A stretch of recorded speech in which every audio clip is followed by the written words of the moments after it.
Les amis, bienvenue, j'espère que vous allez tous très bien, très content de vous retrouver pour cette nouvelle vidéo. On est encore sur notre rythme, une vidéo par jour. Et bon, c'est le sujet d'aujourd'hui. La défaite 4-1 de l'Olympique Lyonnais au Parc des Princes contre le Paris Saint-Germain. Une démonstration de force totale des Parisiens, exactement le même score qu'à l'aller. Ça fait donc 8-2 sur les deux matchs. Beaucoup de choses ont changé depuis cette rencontre qui devait être en septembre, un truc comme ça. Beaucoup de choses ont changé, mais pas le score. Beaucoup de choses ont changé par contre, encore plus pour le Paris Saint-Germain par rapport au dernier Paris OL au Parc des Princes qui était remporté par l'Olympique Lyonnais, remporté par l'OL de Bradley Barcola. Et c'est ça qui m'intéresse peut-être le plus dans ce débrief, à quel point cette équipe a changé en un an. Parce que si vous vous souvenez, l'année dernière, on analysait cette victoire 1-0 de l'OL grâce à Bradley Barcola, celle-ci. C'était début avril, là on est fin avril, donc c'est il y a un peu moins de 13 mois.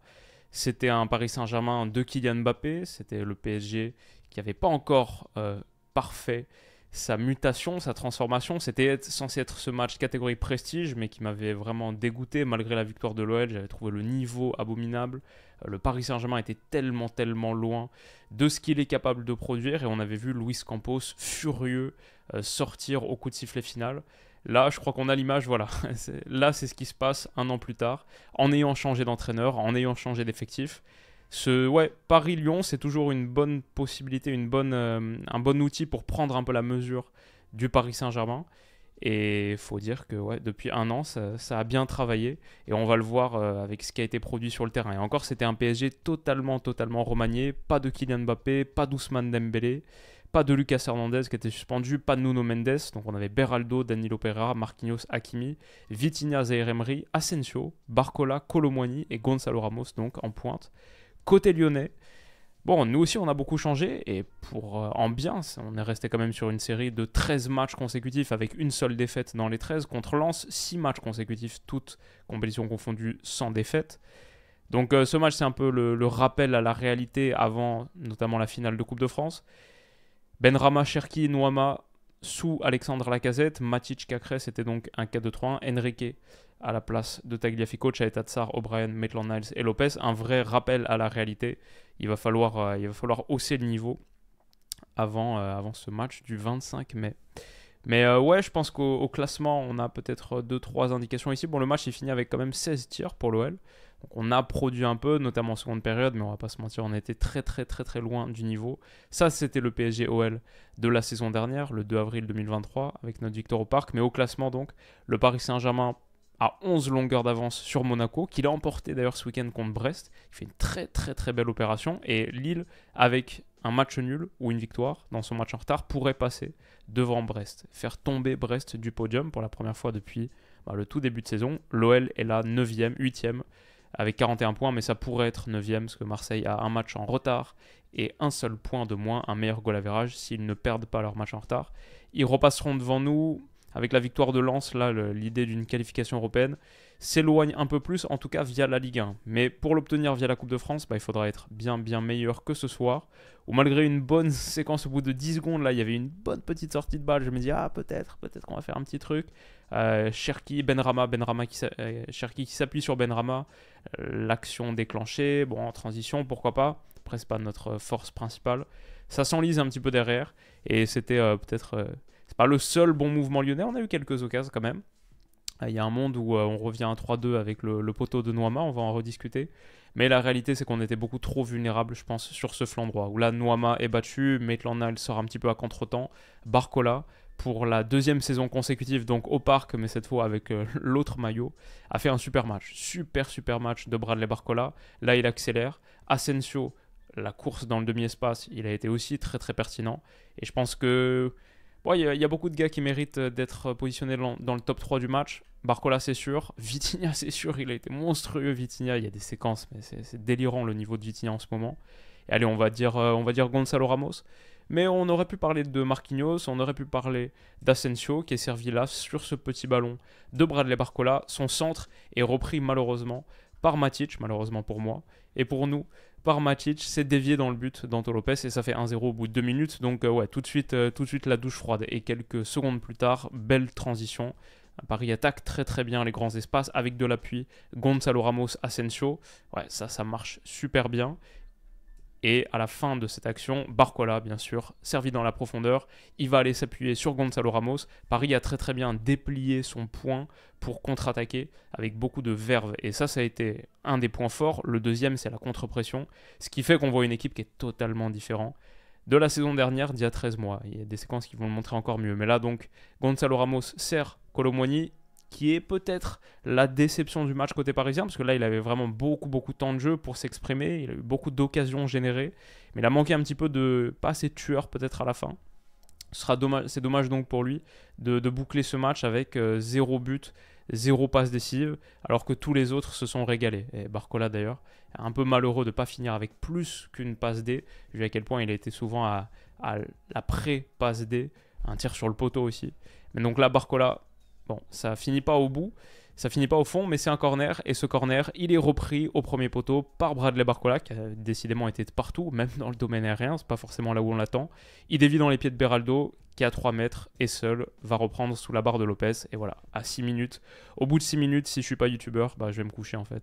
Parce que c'est plié, et Beraldo vient de faire passer le score à 2-0. On le lit dans les yeux d'Alexandre Lacazette, le regard, et après, ça c'est la séquence.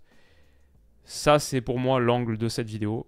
Cette équipe a changé. Cette équipe s'est vraiment métamorphosée parce que l'année dernière, et certainement pas à 2-0, c'était pas une équipe qui venait presser comme ça dans le premier tiers avec autant d'agressivité et d'intensité. Et à la fin, ça fait des ballons récupérés. Kolo Muani ici, regardez cette activité-là dans le premier tiers. C'est une équipe qui est en train de mener 2-0, qui est en train de confortablement mener 2-0 face au 8e de Ligue 1. Pourtant, il y a tellement de débauche d'énergie, d'activité défensive. Rien à voir avec la saison dernière. C'est pas le même effectif que la saison dernière aussi, il faut le dire. Je crois que je l'ai ici. L'année dernière, sous Christophe Galtier, ce PSG-OL sur le banc, il y avait Ruiz, Bernat, Pembele, Zaïre Emery, Garbi, Ekitike. C'était les seuls joueurs de champ qu'il y avait sur le banc. Sinon, c'est Rico et Letellier. Même avec 2 gardiens, Paris réussissait pas à remplir son banc. Donc ouais, l'effectif a beaucoup changé. Mais le coach a apporté 2-3 trucs aussi. Et cette équipe est bien plus fonctionnelle, bien plus pertinente et bien plus adaptée aux exigences du foot moderne. C'est une toute autre équipe. C'est une vraie équipe de foot. Et avec de vrais beaux petits joueurs. Bradley Barcola, là sur le côté, qui fait encore une fois mal à Maitland-Niles, qui accélère. L'OL a essayé de verrouiller un petit peu plus ensuite ce côté droit avec un entrant en passant dans un système à 3 défenseurs, 5 sur la largeur. Parce que face à Barcola, c'était compliqué. Il nous a fait très mal. Il s'appuie sur Kolo Muani encore une fois. Ça frappe, passe à côté. Mais une belle occasion générée par l'activité de ce petit homme, de ce petit bonhomme, qui nous a fait très mal, il faut le dire. Et Paris s'est bien sorti aussi de la pression, de la simili-pression lyonnaise. J'ai vu un Zaïre Emery très intéressant dans tout ce qu'il a fait, très juste dans quasiment tout ce qu'il a fait. Là, ce petit extérieur du pied pour servir et pour s'appuyer sur Gonzalo Ramos. On a fait cette vidéo il y a quelques temps sur à quoi allait ressembler le Paris Saint-Germain sans Kylian Mbappé, avec le départ de Kylian Mbappé au Real Madrid, celui qui arrive. Comment est-ce que tu dois procéder au mercato ? Et notre solution, c'était, tu changes rien, tu donnes des minutes, t'injectes des minutes dans Gonzalo Ramos et tu vois ce que ça donne. Encore une rencontre, après il me semble Lille en première partie de saison, où il y a quelques mois, encore une rencontre où le Paris Saint-Germain sans Kylian Mbappé est très bon. Et ça ne veut pas dire qu'il sera meilleur sans lui, ça ne veut pas dire que le Paris Saint-Germain n'a pas besoin de lui en Ligue des Champions sur les tours qui arrivent, mais c'est quand même positif, non ? Encore un match sans lui, où ça se passe très bien, où il y a de la pression, où l'équipe est très séduisante. L'appui ici sur Achraf Hakimi, qui du pied gauche va la mettre demi-espace, pour encore une fois Kolo Muani lancer, qui peut se présenter face à Lopez. Il y a un très bon retour de Jacob Bryan là-dessus. Mais c'est une très belle séquence. Barcola, il a permuté. À un moment, il est passé de l'aile gauche à l'aile droite, et il a fait mal dans ce demi-espace-là aussi, quand il est servi par Achraf Hakimi. Face à Enrique, le centre en retrait, c'est coupé, mais regardez tout de suite l'activité de Hakimi, de Gonzalo Ramos qui presse comme un dératé, qui arrive lancé, et le triangle se ferme. L'activité défensive parisienne leur permet de gratter un ballon de récupération, de recycler, d'avoir de la possession. Ils ont eu 65% de possession sur ce match, et ils nous ont vraiment étouffés. Voilà, des trucs comme ça, juste... Ok, capturez cette image-là, mettez-la dans votre cerveau et comparez au match qu'il y a eu il y a 13 mois, 2 avril 2023. c'était pas tout à fait la même chose. Et ce Paris Saint-Germain, c'est vraiment métamorphosé. Ouais. C'est pas du tout la même équipe. Et ouais, c'est une bien meilleure équipe.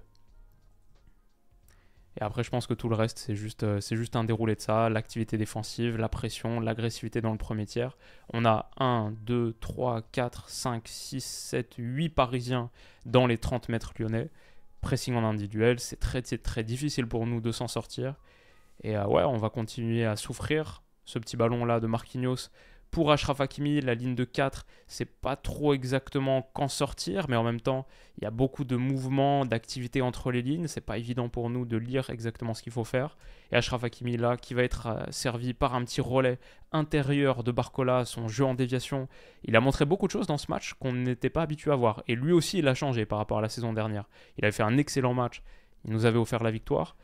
Je pense que tu compares les 90 minutes d'à l'époque et les 90 minutes d'aujourd'hui, on voit que c'est un joueur qui continue de progresser et sa courbe est particulièrement intéressante. Hakimi est servi, son centre pied droit est superbe, Gonzalo Ramos, lancé, tête d'une puissance extrême qui va même pas toucher le sol, elle est smatchée et pourtant elle va aller percuter le fond du filet directement, très belle tête. Et ça fait 3-0 et c'est encore plus fini, les pistolets sont de sortie. Ouais, c'est dur pour nous et on n'a pas beaucoup parlé de nous pour l'instant parce que qu'est-ce qu'il y a à dire vraiment? Luis Enrique peut être satisfait, peut se féliciter. Le Paris Saint-Germain est d'ailleurs plus proche du 4-0 que de quoi que ce soit parce que, encore une fois, avec ce petit ballon par-dessus où nous on a beaucoup de mal à protéger cette largeur, regardez à quel point notre quatuor est très dense comme ça sur la largeur.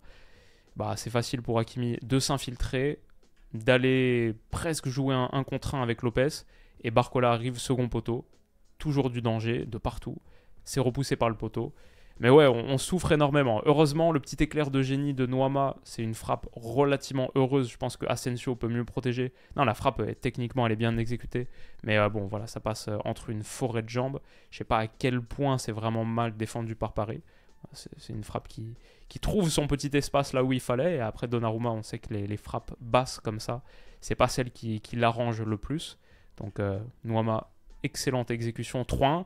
Et 2 minutes plus tard, encore une frappe extérieure de surface. Et celle-ci, elle est déviée, elle est repoussée par le montant. On aurait pu revenir à 3-2 juste avant la mi-temps. Et peut-être, il y a des moments où Paris flotte un petit peu. On l'avait vu contre le Barça, même le match retour, quand tu mènes 3-1, quand Paris mène 3-1. C'est le moment où il concède le plus de situations, où le niveau de concentration baisse un peu. Donc il y a peut-être ce petit truc à rectifier. Mais en réalité, il n'y a pas beaucoup de problèmes à signaler, surtout quand tu es capable d'action de ce niveau. Le 5e but du match, là, le 4e parisien, pour moi, c'est de loin le plus beau, le plus classe.